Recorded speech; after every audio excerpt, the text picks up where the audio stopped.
Todo esto sucedió cuando tenía 19 años. No soy el tipo más atractivo, así que nunca tuve mucha suerte con las mujeres hasta que terminé en Tinder. Tampoco tuve mucha suerte ahí hasta el tercer mes de utilizar la aplicación, cuando una mujer rubia llamada Kate me envió un mensaje. Era lo suficientemente bonita como para descartarla como un bot. No fue hasta 3 días después de que me envió un mensaje de nuevo, lo cual es muy extraño, porque los bots casi nunca envían mensajes más de una vez. Hice clic en su chat de respuesta y luego miré su perfil, lo cual era bastante genérico. Y definitivamente no era el perfil de un bot. Llevábamos como un mes hablando cuando me propuso la idea de ir a verla. Estaba bastante lejos, ya que vivía a casi 8 horas en auto. Pero tengo que admitir que me gustaba bastante. Y llevaba tiempo pensando en preguntarle si podía ir a verla. Después de rogarme un poco más, finalmente dije que aceptaría el viaje en auto para ir a verla. En este punto no tenía ninguna razón para dudar de quién decía ser. Habíamos hablado por videollamada en 2 semanas. Ella llamó la mayoría de días. Simplemente asumí que había tenido mucha suerte. Sin embargo, las cosas se pusieron raras en el camino. Ella no dejaba de mandarme mensajes preguntando dónde estaba y asegurándose de que seguía viniendo. En algunos momentos tardaba más de 30 minutos en responder y ella me enviaba un montón de mensajes molestos. Debo admitir que lo atribuyo a que estaba nerviosa porque iba a verla. Yo también estaba algo nervioso, así que no podía culparla. Al principio me costó encontrar la casa. Las indicaciones que me dio eran bastante confusas. Pasé a través de una serie de caminos de grava y tierra en un gran matorral de árboles. Todavía era cerca del mediodía cuando llegué a una casa de aspecto extraño. Una ventana del segundo piso estaba tapiada, pero no parecía abandonada, solo peor que donde estaba el buggy rojo de Katie, del cual solía hablar con frecuencia. Tomé mi teléfono y le envié un mensaje de texto diciendo que estaba ahí.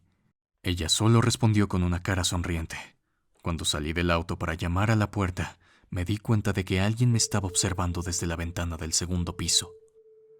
Me pareció un poco espeluznante, pero supuse que era su padre o algo así. Ella mencionó que se quedaba de vez en cuando, así que lo ignoré y llamé a la puerta. Procuré no pensar en ello.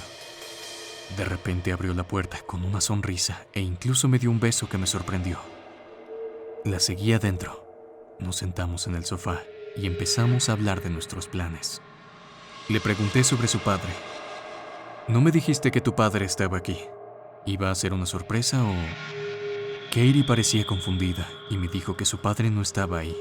Yo seguía pensando que ella seguía actuando y le dije que no tenía que seguir atendiendo, ya que yo lo había visto mirándome desde la ventana de arriba. Katie se puso pálida y dijo que teníamos que salir de ahí ya. Corrimos al auto. Cuando la interrogué, Katie me informó que su padre no estaba ahí y que había estado en casa sola desde que yo aparecí. Llamé a la policía y mientras estaba en el teléfono dando la dirección, Katie jadeó, señalando a la ventana donde había visto al tipo por última vez. Nos estaba viendo desde la ventana.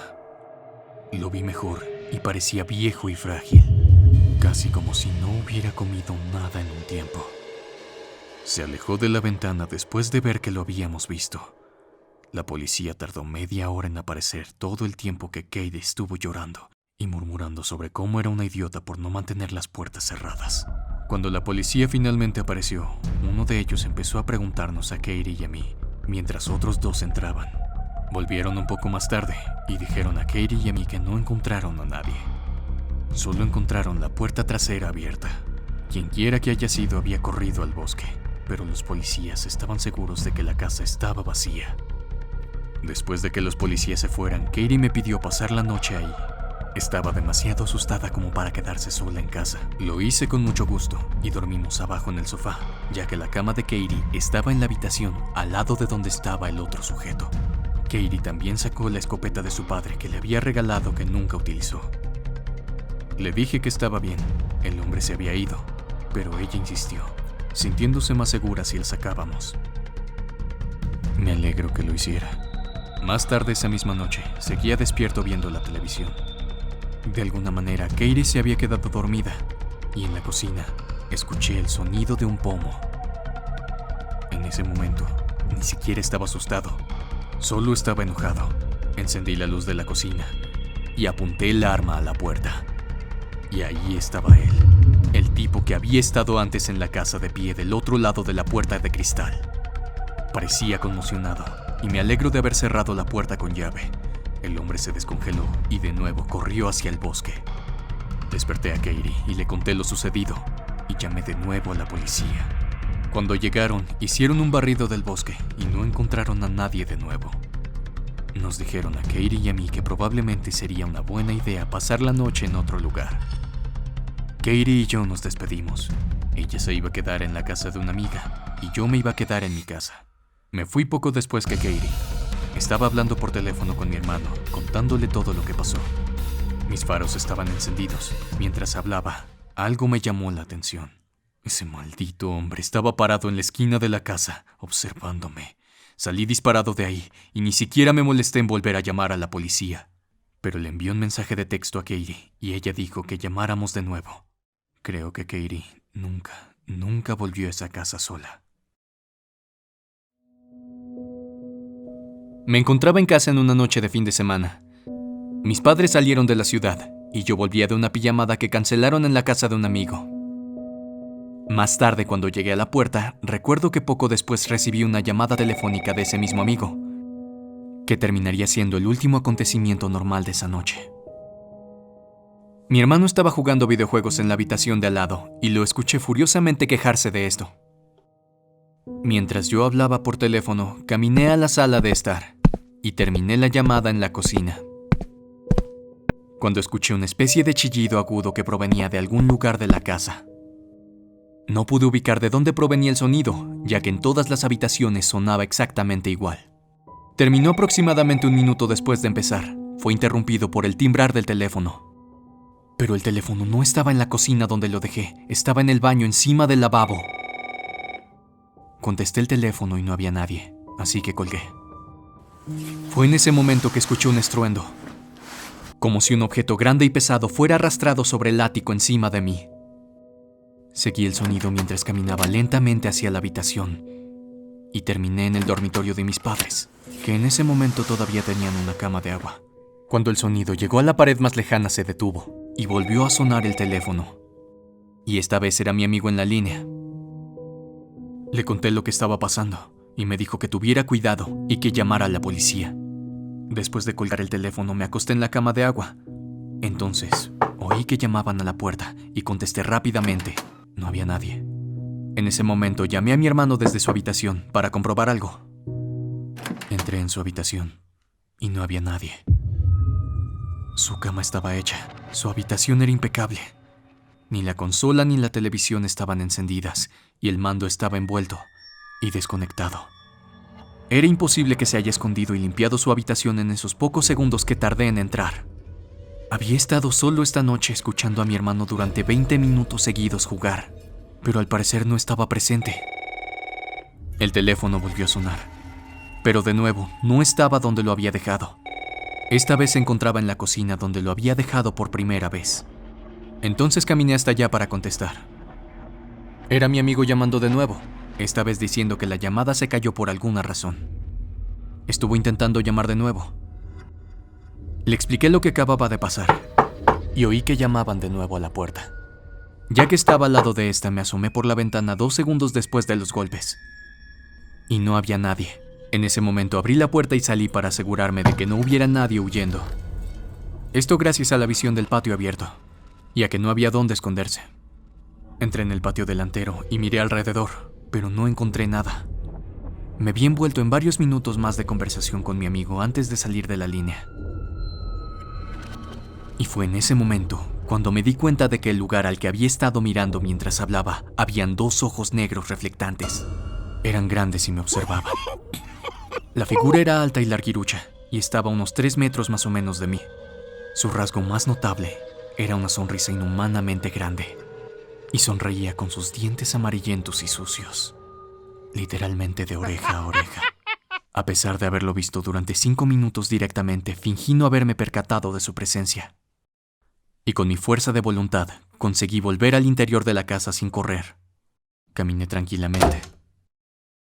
Recuerdo que si corría, sentía que me perseguiría y de alguna manera sabía que quedaría atrapado fácilmente. Me encerré en la habitación durante el resto de la noche, pero no pude dormir. A la mañana siguiente el sol salió y mis padres llegaron a casa. Nada como eso había pasado antes, y nada como eso volvió a pasar. Esto sucedió a principios de 2017. Yo era una chica de 23 años y acababa de terminar la universidad. El campo que estudié no era enorme en mi zona, así que decidí dejarlo.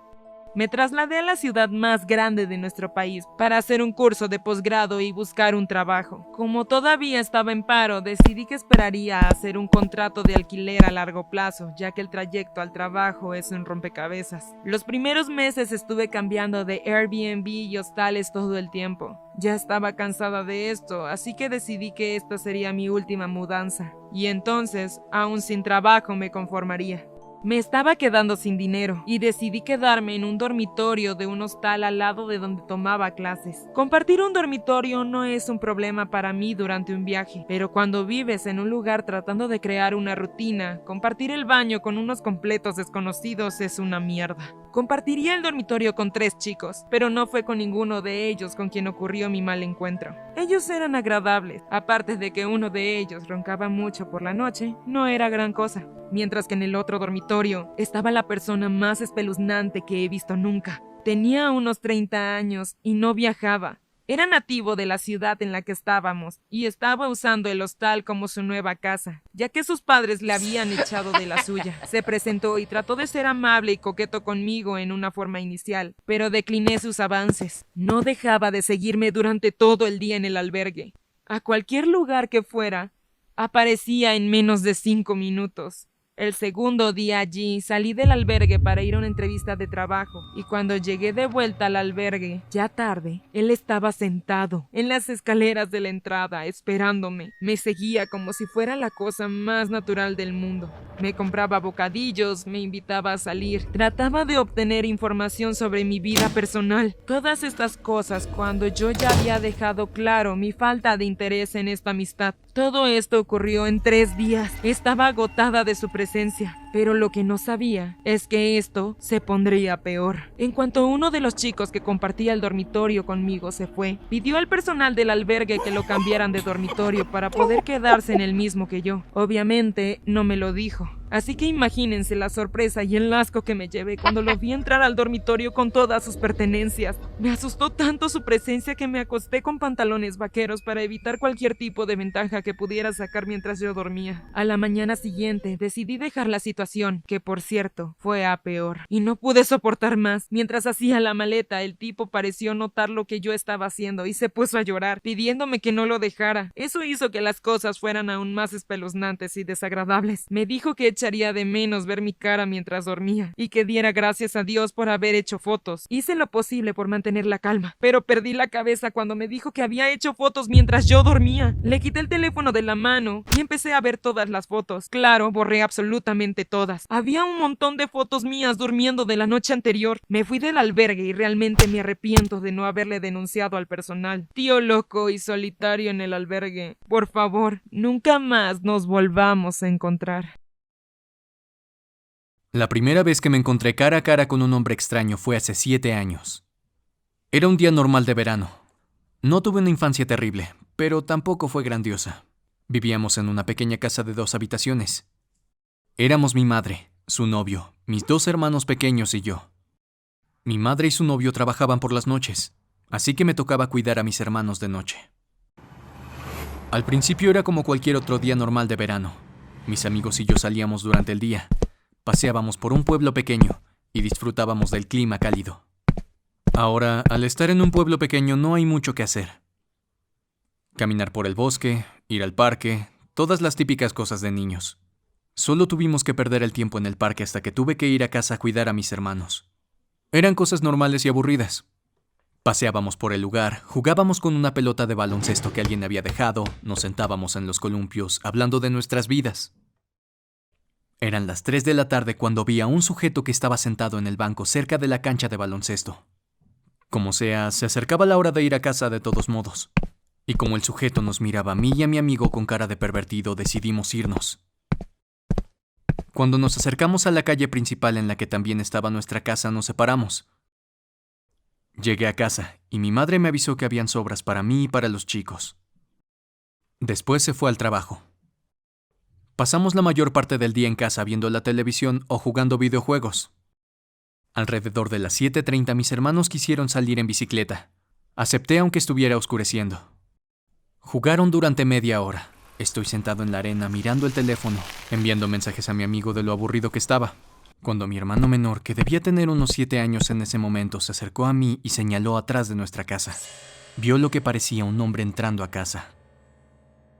Inmediatamente le dije a mis hermanos que no se preocuparan, que siguieran jugando. Luego llamé a mi madre para informarle lo que pasaba.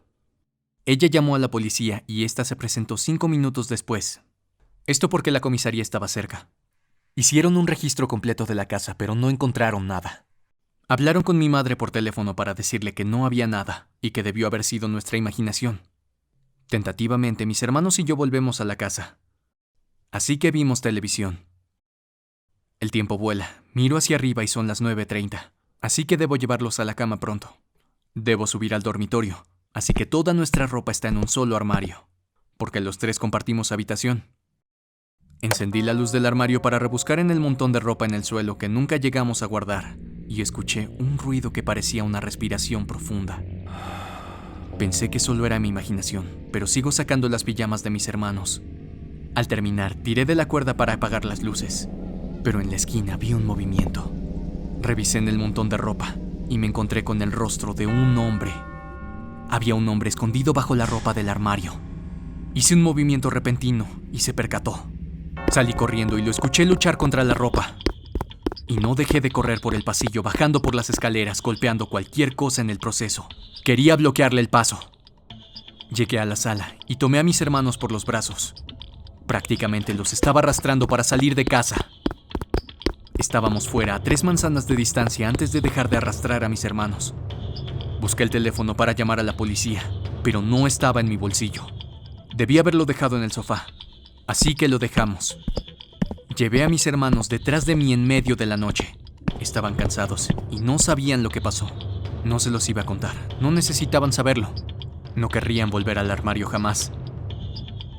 Llegamos a la comisaría y llamaron a mamá. Luego nos llevaron a casa y ella salió del trabajo temprano. Hicieron otro registro completo y esta vez no encontraron nada de nuevo. Solo mi desorden. Sin evidencias. Nada. Mientras se fueron, me dijeron que no los hiciera perder el tiempo. Mi madre dijo creerme. Claro, trataba de consolarme. Era lo más natural. Dijo que podía pasar la noche en casa de un amigo si consigo encontrar a alguien con quien me sienta mejor. Entramos todos y mi madre le dice a mis hermanos que se aseen antes de ir a la cama. Me acerqué al sofá donde dejé mi teléfono, pero no estaba ahí. Estaba en el suelo hecho pedazos. Era muy obvio que lo habían destrozado con un martillo, pues este se encontraba al lado. Llamé a mi madre y le mostré el desastre de mi teléfono en el suelo. Se acercó al armario y sacó la caja de herramienta que teníamos. La abrió y nuestro martillo seguía ahí adentro. En ese momento no me di cuenta de lo que significaba, pero ahora pienso que ese hombre entró a nuestra casa, en mi armario, en mi habitación, con un martillo esperando y deseando que mis hermanos y yo nos durmiéramos. Ruego porque jamás lo volvamos a encontrar. Esto ocurrió hace unos años durante mis vacaciones de verano cuando estaba solo en casa. Había terminado de limpiar mi habitación después de procrastinar durante días, y por fin estaba relajado en el sofá jugando videojuegos.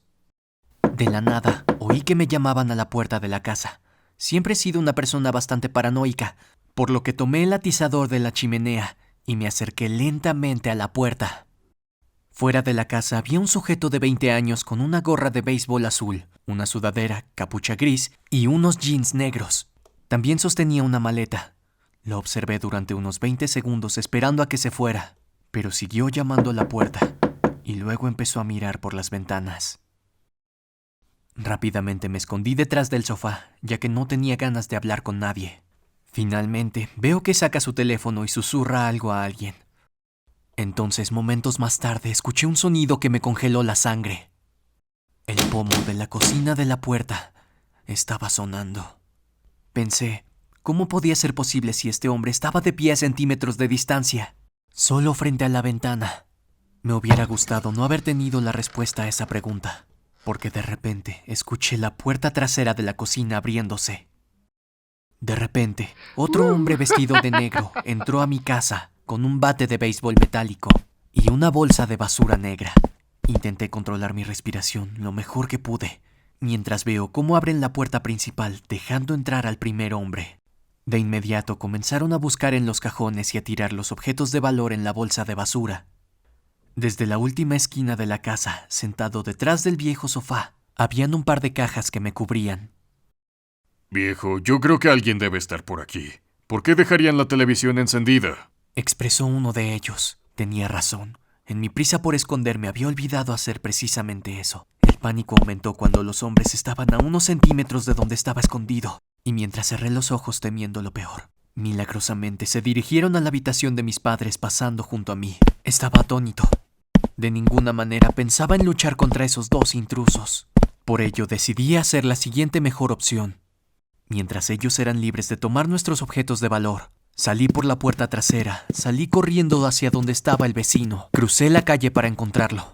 Afortunadamente me las arreglé para captar su atención, ya que estaba en el patio trasero jugando con sus hijos. Después de enterarse de la situación, nos hizo entrar mientras llamaba al 911. Acto seguido, yo comencé a grabar con mi teléfono. Me las arreglé para grabarlos mientras salían de la casa. Capté el vehículo en cámara, su matrícula y, por supuesto, a los ladrones. Con estas pruebas en la mano, la policía pudo arrestarlos en un par de días después, y por suerte nos devolvieron casi todos nuestros objetos de valor. En cuanto a las joyas de mi madre, habían desaparecido, pero afortunadamente fueron rastreadas hasta una casa de empeño local una semana después. En cuanto al segundo hombre que entró a mi casa, la culpa pudo haber sido mía. Yo no había cerrado bien la puerta. Sigo creyendo que el primer hombre fue la distracción mientras que el segundo buscaba la manera de entrar. Esto sucedió en la primavera de 2007, cuando mi amigo y yo estábamos haciendo un viaje de un mes como mochileros por Europa. Comenzamos en Londres y tomamos todos los medios de transporte imaginables a través de Francia, los Países Bajos, Alemania y finalmente terminamos nuestro viaje en Italia. Debido a un retraso del autobús, llegamos a Roma varias horas más tarde de lo previsto. La gente del hospedaje dijo que suponía que no íbamos a aparecer y alquilaron nuestras camas a otros 2 viajeros. Dijeron que no había de qué preocuparse, pues había otra propiedad en la ciudad donde alquilaban para este tipo de ocasiones. Se trataba de un apartamento de 2 dormitorios con varias literas en habitaciones. Aquí pasamos nuestras últimas 3 noches en Europa, junto a un grupo de jóvenes españoles con los que estábamos saliendo de fiesta y pasándola a lo grande. El último día nuestros amigos españoles se marcharon y fueron sustituidos por un grupo de 10 hombres y una mujer latinoamericanos que conocimos brevemente antes de salir en nuestra última noche en Roma. Teníamos un par de problemas de comunicación, pero todos parecían simpáticos y congeniamos por separado. Mi amigo y yo volvimos a nuestras literas a las 2 de la mañana. Una hora más tarde, el otro grupo llegó claramente borracho. Todos se metieron en sus literas y en 15 minutos apagaron las luces y se pusieron a roncar. Todos menos uno. Uno de los jóvenes de la litera de arriba, justo enfrente de la mía, seguía despierto y parecía estar jugando con su teléfono. Cerré los ojos y empecé a dormirme, justo cuando la luz brillante me dio directamente en la cara y oí el flash de su teléfono. Molesto, pero sin ánimos de conflicto, me puse de espaldas para que se fuera a su cama. Creí que era lo mejor. Sin embargo, siguió tomándome fotos, susurrando obscenidades en inglés que no repetiré aquí. Me di cuenta que el ser pasivo era una estrategia equivocada en el momento en que se bajó y se acercó sigilosamente a mí. Durante unos instantes se limitó a estar cerca de mí, aparentemente con sus manos sobre la litera superior donde dormían mis compañeros de viaje. En un momento, mi ritmo cardíaco se puso por las nubes y rápidamente empecé a considerar opciones. De repente me di cuenta que estaba en un apartamento privado sin otros viajeros ni personal en el edificio. Si me enfrentaba a esta persona, podría despertar a sus compañeros. No sabía si estos hombres podrían ser peligrosos. Y si lo eran, estaríamos luchando por nuestras vidas. De desearlo, podrían habernos matado y simplemente decir que salimos a tiempo. Y nunca nadie sabría de nosotros. Estaba pensando en darle una patada al sujeto en el estómago y salir corriendo por un cuchillo a la cocina, cuando de repente se arrodilló en mi cama. Eso fue todo. Me senté bruscamente y me preparé para el conflicto diciendo: ¿Tienes algún maldito problema? Él solo se quedó inmóvil sin decir una sola palabra. Se levantó y entró a la zona común. Oí cómo cerraba la puerta del baño. Y al cabo de 1 minuto, él volvió a su litera y 10 minutos después también roncaba plácidamente. Yo estaba despierto, completamente vestido y listo para luchar por el resto de la noche. Pero poco antes del amanecer desperté a mi amigo y salimos de ahí. Me preguntó qué hacía ese tipo anoche, pero no tengo ni idea de cómo se enteró del asunto. Estábamos en un vuelo a Heathrow un par de horas más tarde, y no volvimos a hablar del asunto. Así que, fotógrafo acosador, si alguna vez me ves en público, probablemente necesites ayuda.